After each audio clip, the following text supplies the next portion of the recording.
Again, so it's been a while since I was invited to preach. So as you can see, our reference text is 19 verses. So I've prepared a 30-minute preaching for today. Okay, brace yourselves, brothers and sisters.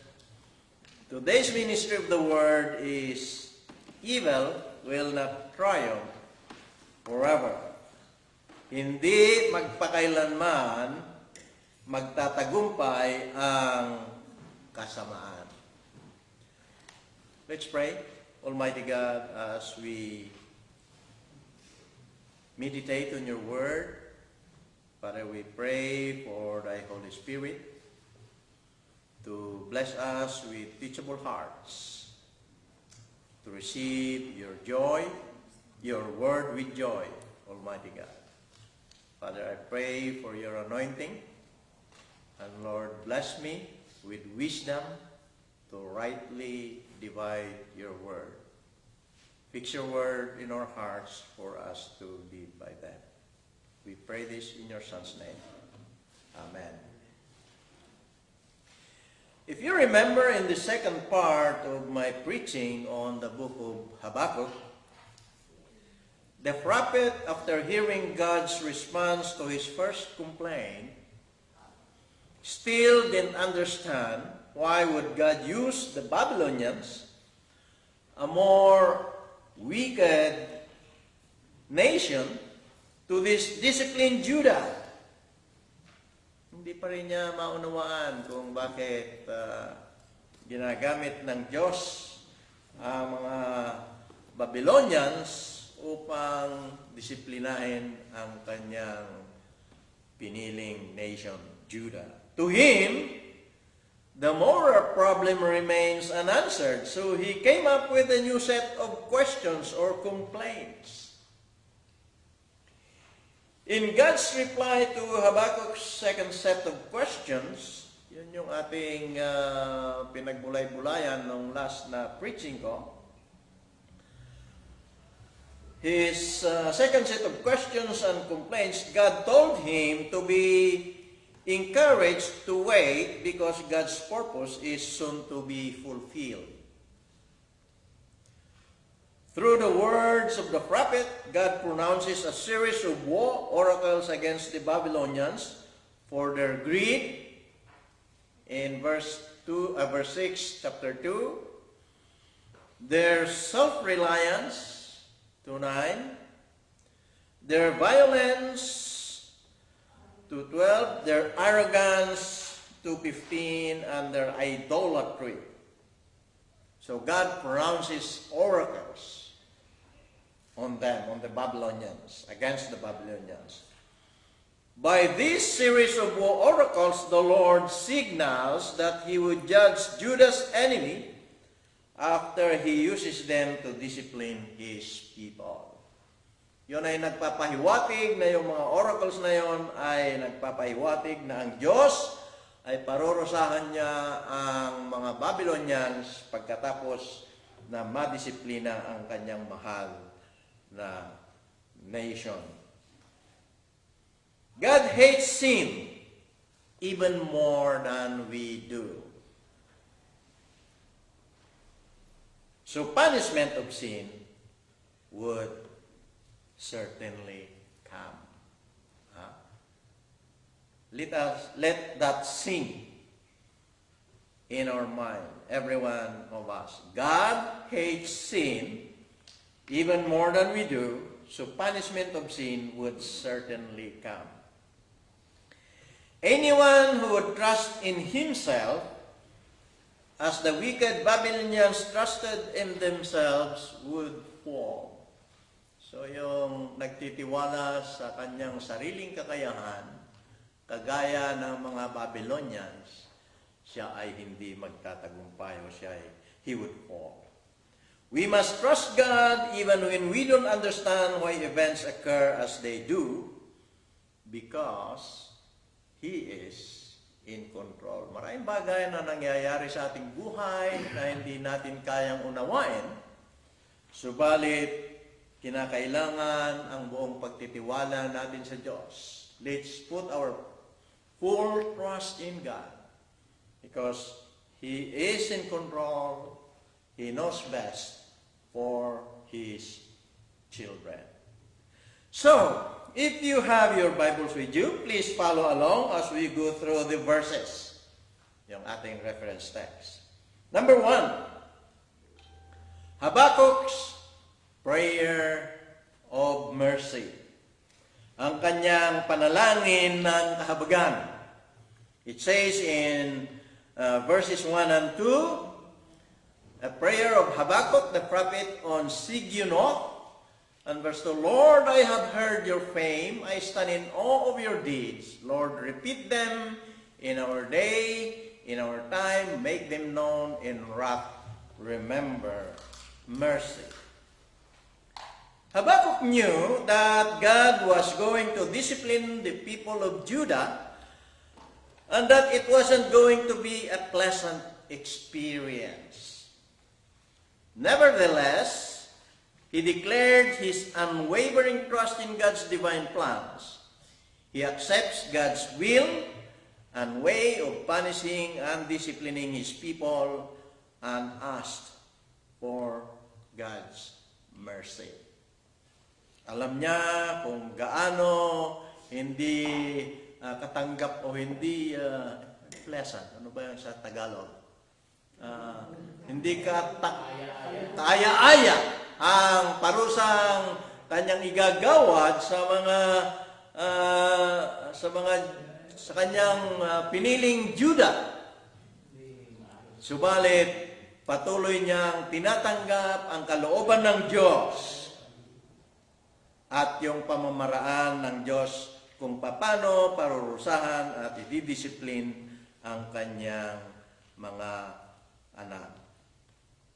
At he asked for God's mercy. Notice that Habakkuk did not ask to escape the discipline. He did not ask to escape the discipline, but he accepted the truth that Judah needed to learn a lesson. Applying this to ourselves. When was the last time we admitted and confessed to God the wrongs we have done and asked for His mercy and grace? Kailan? Yung huling ikinumpisal natin sa Diyos yung ating mga pagkakasala at pagkakamali at humingi ng kahabagan sa Kanya. Or is the sin of pride has more control over us and or has complacency taken over our lives that in the process we have conformed to the ways of the world, the current culture prevailing around us. Mas malakas ba yung hila ng ating mundong ginagalawan na dahil sa ating pride, yung ating pagmamalaki ay hindi natin kayang tanggapin ang ating mga pagkakamali. Friends, we can never run away from God. He sees the innermost part of our beings and the desires of our hearts. Nothing can be hidden from Him.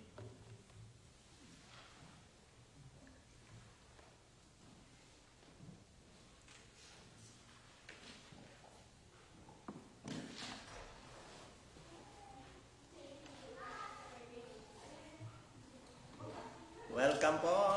Welcome. Tuloy po tayo. God still disciplines in love to bring His children back to Him.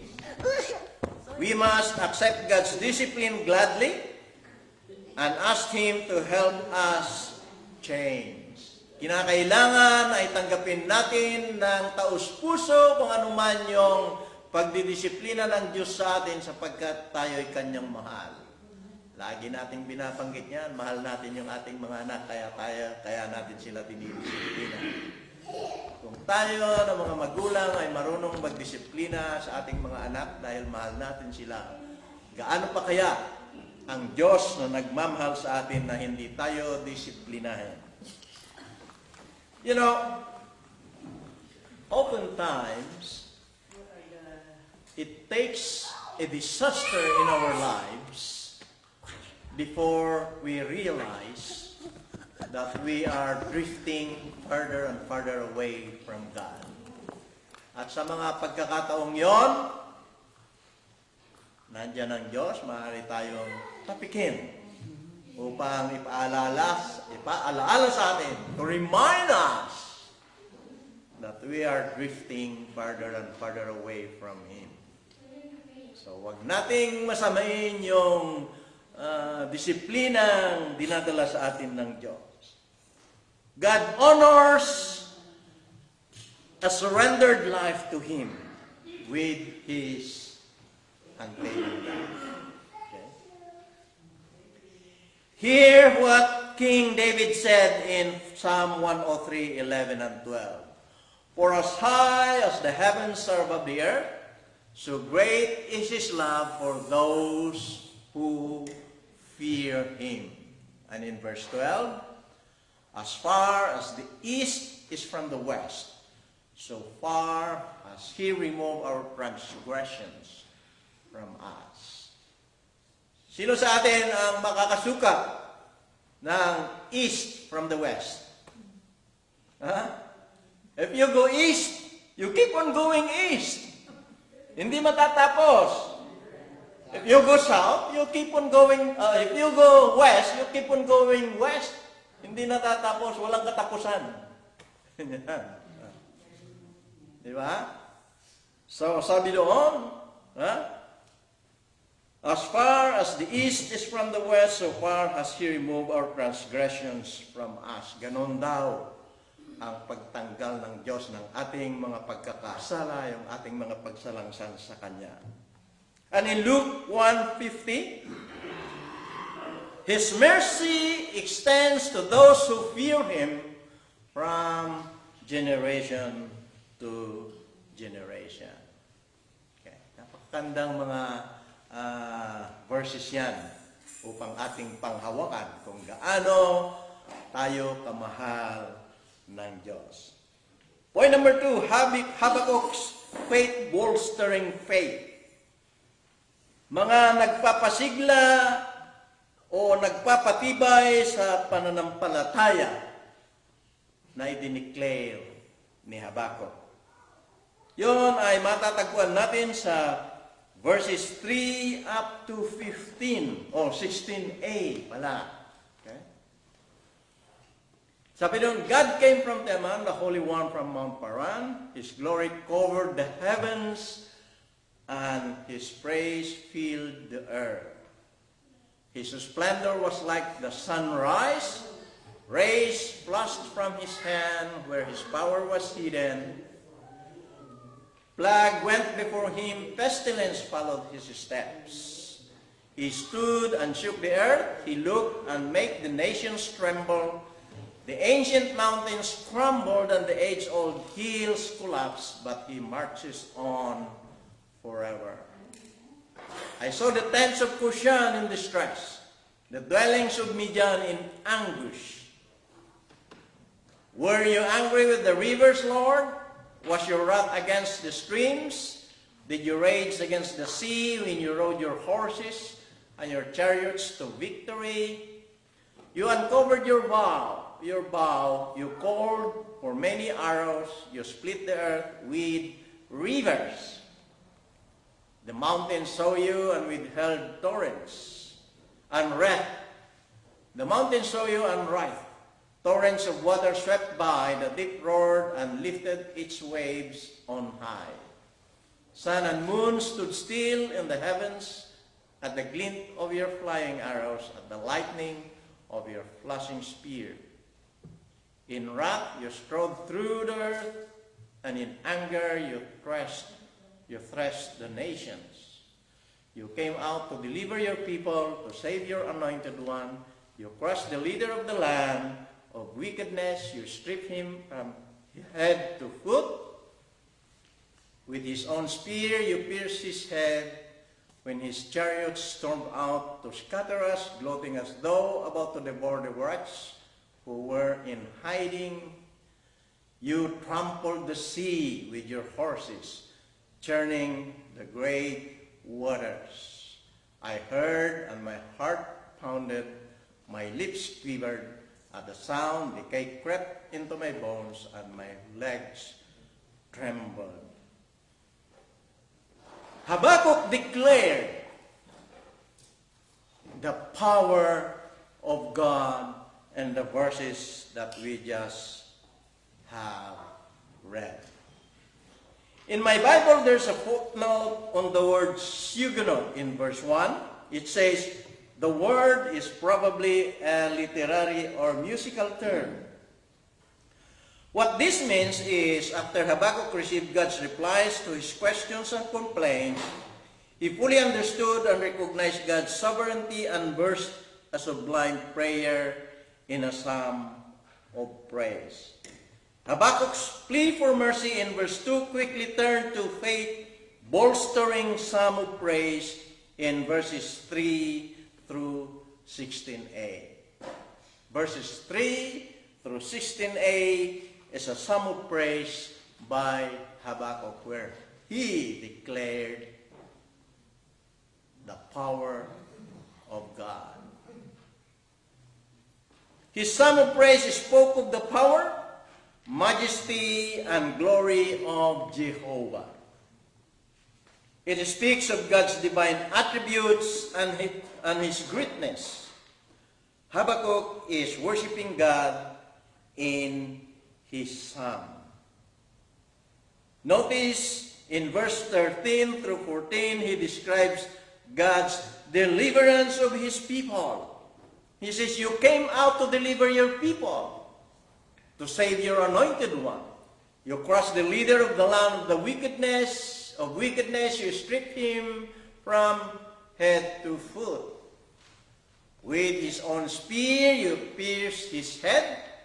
When his chariots stormed out to scatter us, gloating as though about to devour the wretches who were in hiding. As Habakkuk gratefully recalls God's faithful actions in Israel's history, especially during the time of the Exodus, he presents a vision of God's coming judgment as Judah as well as Judah's deliverance. Pangatlo, Habakkuk's expectancy for the Lord's deliverance, verses 16b to 19. Ang pag-asa sa kaligtasang kaloob ng Panginoon. Yet I will wait patiently. Wait patiently.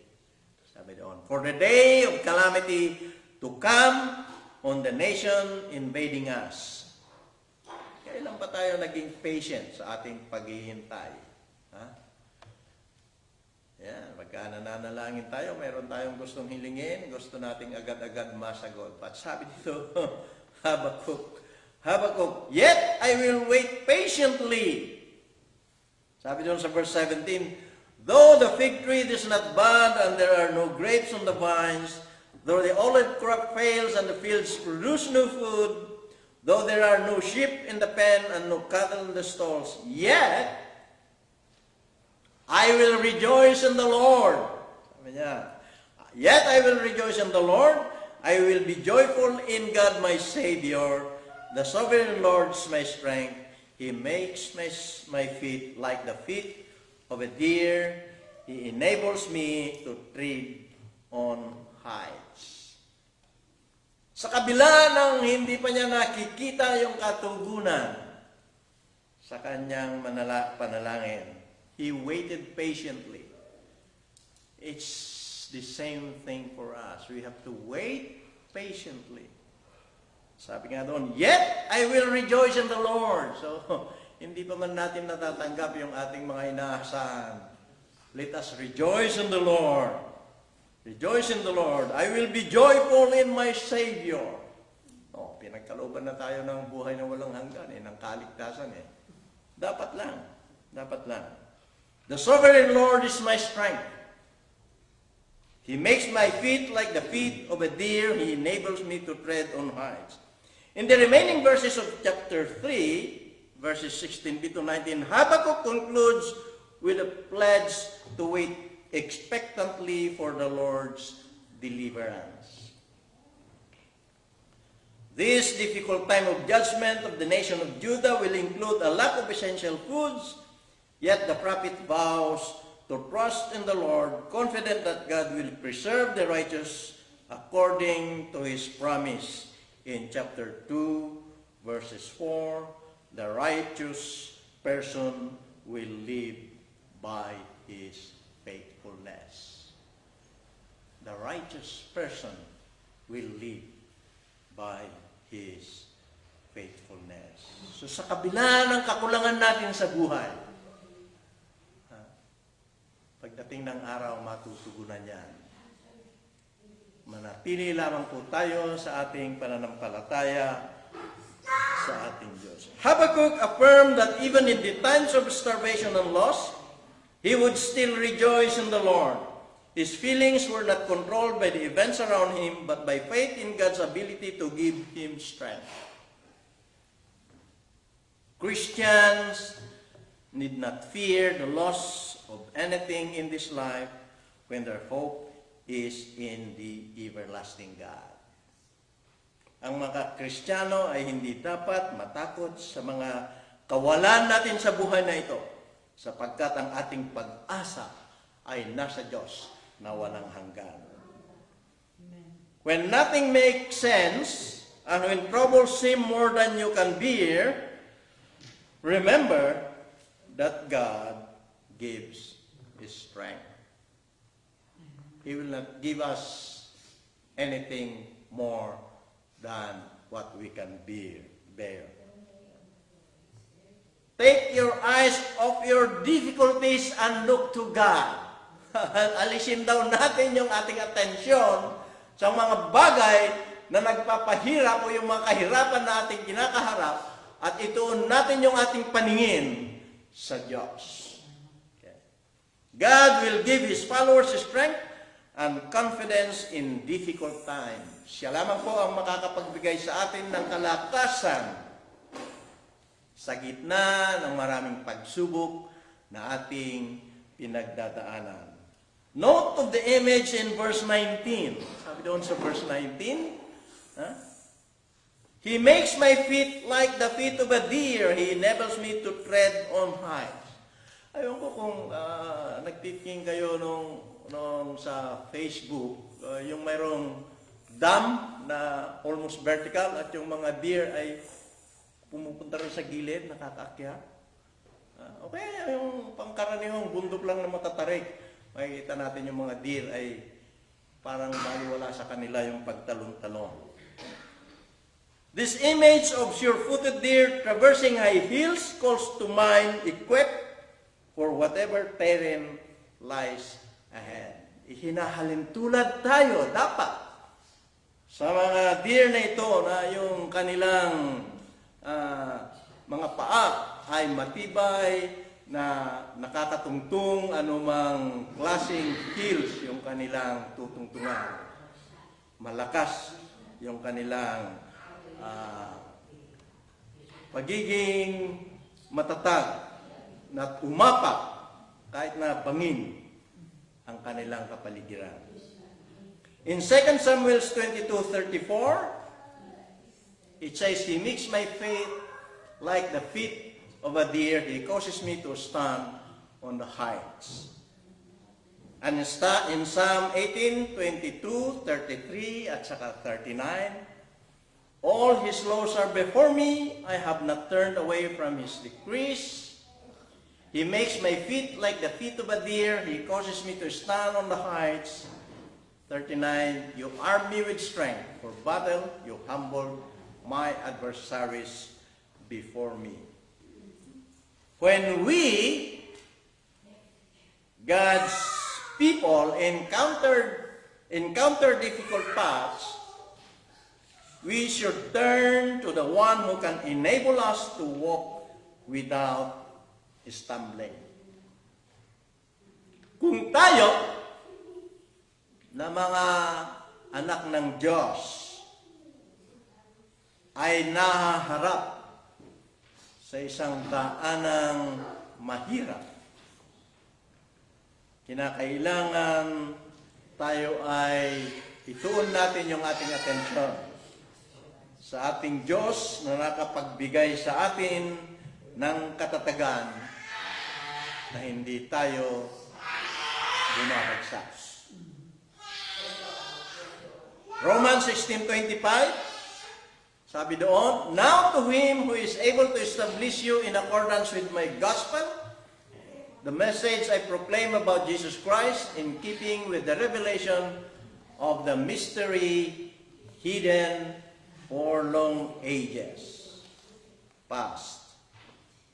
And in Jude 24, "To him who is able to keep you from stumbling and to present you before his glorious presence without fault and with great joy."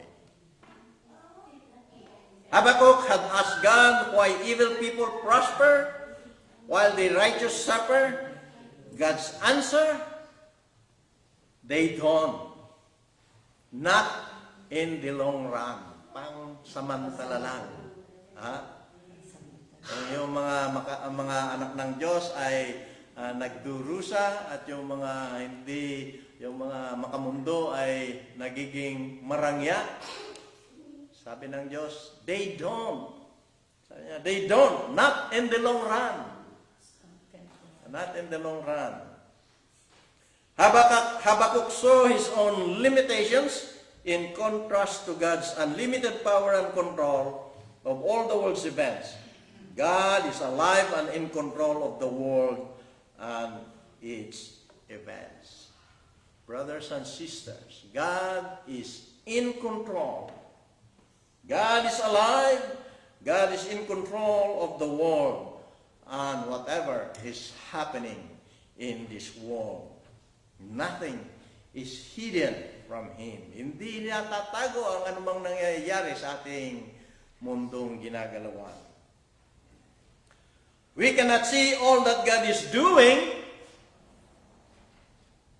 and we cannot see all that God will do, but we can be assured that He is God and will do what is right. Hindi natin nakikita ang kanyang ginagawa o ang kanyang mga gagawin pa. Subalit, kinakailangan tayo ay magkaroon ng kasiguruhan na gagawin niya ang tama at pinakamabuti para sa kanyang mga anak. Knowing this can give us confidence and hope in a confusing world. Yung ating kaalaman, yung ating kasiguruhan na walang natatago sa Diyos, na alam niya ang pinakamabuti sa bawat isa po sa atin, ito ay nagbibigay sa atin ng kasiguruhan at pag-asa sa kabila ng mundong magulo na ating ginagalawan. Be assured, brothers and sisters, evil will not triumph forever.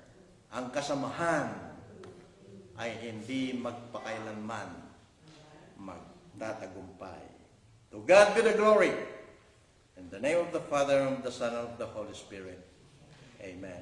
Almighty God, we praise you and we thank you for your word. We praise you and we thank you, Lord, for assuring us that even in the midst of trials and persecutions we are facing as your children, you are in control. You hold our tomorrows, Almighty God. Our lives are in your hands. Thank you, Lord, that we are your children and we can call you Father. Thank you, Lord, for the supreme sacrifice of your Son, our Lord and only Savior. We pray this in His name. Amen.